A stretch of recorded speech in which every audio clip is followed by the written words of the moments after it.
Hermanos, bienvenidos a una entrega más de la reflexión de la palabra. Hoy sábado 27 de enero del año 2024, sábado tercero del tiempo ordinario. La iglesia recuerda y celebra hoy a Santa Ángela Merici. El color litúrgico es verde, las lecturas corresponden al ciclo B. La primera lectura la tomamos del segundo libro de Samuel, capítulo 12, versículos del 1 al 7 y versículos del 10 al 17. El Señor envió al profeta Natán para que fuera a ver al rey David. Llegó Natán ante el rey y le dijo: había dos hombres en una ciudad, uno rico y el otro pobre. El rico tenía muchas ovejas y numerosas reses. El pobre solo tenía una ovejita que se había comprado. Le había criado personalmente y ella había crecido con él y con sus hijos.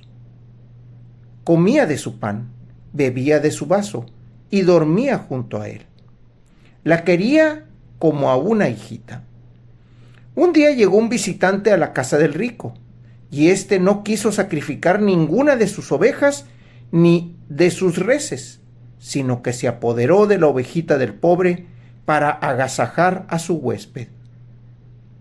Al escuchar esto, David se puso furioso y le dijo a Natán: verdad de Dios que el hombre que ha hecho eso debe morir, puesto que no respetó la ovejita del pobre, tendrá que pagar 4 veces su valor. Entonces Natán le dijo a David: ese hombre eres tú.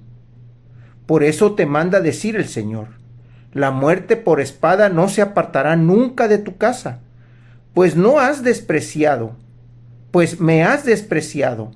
al apoderarte de la esposa de Urías, el hitita, y hacerla tu mujer.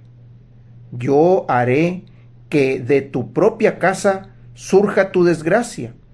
Te arrebataré a tus mujeres ante tus ojos y se las daré a otro, que dormirá con ellas en pleno día. Tú lo hiciste escondidas, pero yo cumpliré esto que te digo ante todo Israel y a la luz del sol. David le dijo a Natán: he pecado contra el Señor. Natán le respondió: el Señor te perdona tu pecado, no morirás, pero por haber despreciado al Señor con lo que has hecho, el hijo que te ha nacido morirá.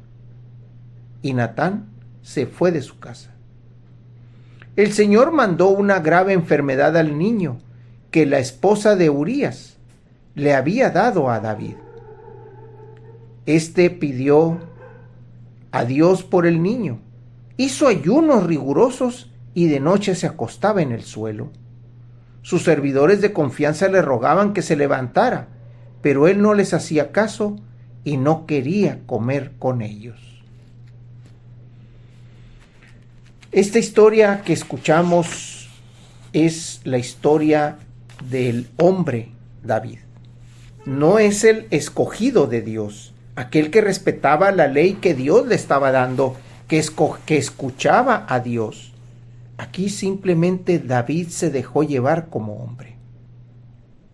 Después de escuchar esta historia y después de que Natán le dice: esa historia que has escuchado es tu historia. Cuando viste a Betsabé, la esposa de Urías, el hitita, él es el que habla esta historia que te estoy narrando. Cuando tú hiciste esto con ella, te condenaste, porque no supiste dar sentido a lo que Dios te pedía. No supiste respetar la pobreza de la persona. No supiste qué hacer con él y lo mandaste matar. Tomaste a su mujer y de ahí vendrá un hijo. Pero vemos que el hijo tampoco se da, porque aquí nos dice: el Señor mandó una grave enfermedad al niño que la esposa de Urías le había dado a David. A pesar de que había pedido, el niño enferma. Hermanos, hay que estar atentos a las gracias y a las desgracias que el Señor nos manda. El Señor nos pide algunas cosas. El Señor nos da cierta luz para caminar. Tenemos nuestra libertad, tenemos nuestro albedrío, tenemos nuestras gracias, nuestra experiencia para caminar hacia eso que el Señor nos está pidiendo. Pero no debemos tampoco de abusar de ellas.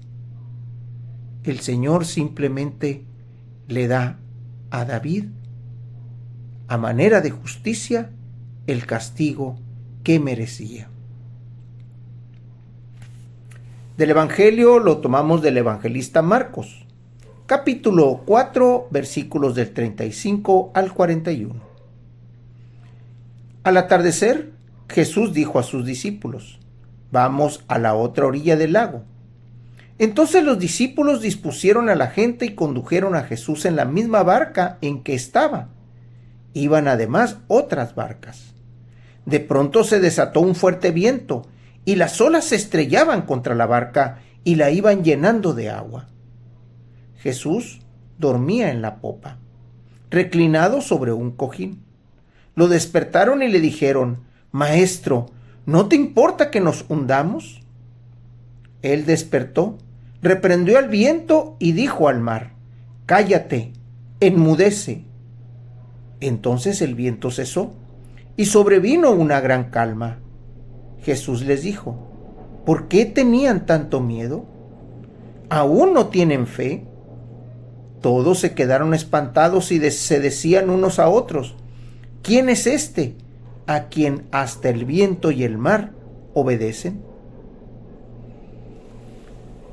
Aquí no se trata de andar reprendiendo el mar o estar reprendiendo el viento, sino se trata de navegar aún con aguas encrespadas, con viento en contra, por la fe que tenemos en Cristo, en Dios. Es lo que les reprocha Jesús. Jesús en ningún momento les dijo: ustedes que son mis apóstoles, así como yo les pedí que dieran alimento a la multitud, así también reprendan al mar, reprendan al viento. No, el Señor nunca les dijo eso. Simplemente les está diciendo: ¿por qué tienen tanto miedo? ¿Aún no tienen fe? Ese es el reclamo que Jesús les hace. Hermanos, acabamos de escuchar la historia de David con la esposa de Urías. Y vemos cómo el profeta Natán, después de darle su declaración, se va de la presencia de David. Así nosotros, hermanos, ante las dificultades, ante los errores, ante la forma en cómo el Señor nos presente la situación, o ante el mundo nos los presente, debemos de tener fe, porque sabemos que esa situación es para engrandecer nuestra fe, para engrandecer y dar gloria a Dios, pero también para llevar al hermano y ver que él vea que teniendo fe en Dios, en Cristo, en Jesucristo, se puede llegar a la meta, se puede llegar a lo que el Señor nos pide. Tengamos fe, hermanos. Sabemos que el mundo es difícil de llevar, sabemos que el mundo es difícil de contentar, y sabemos también que muchas veces las misiones que el Señor nos pone nos parecen muy difíciles. Sin embargo, la fe en Él, las gracias que Él nos da y la petición y oración que nosotros hagamos hacia Él nos van a llevar siempre a buen término, a buen fin. Hermanos, Dios los bendiga.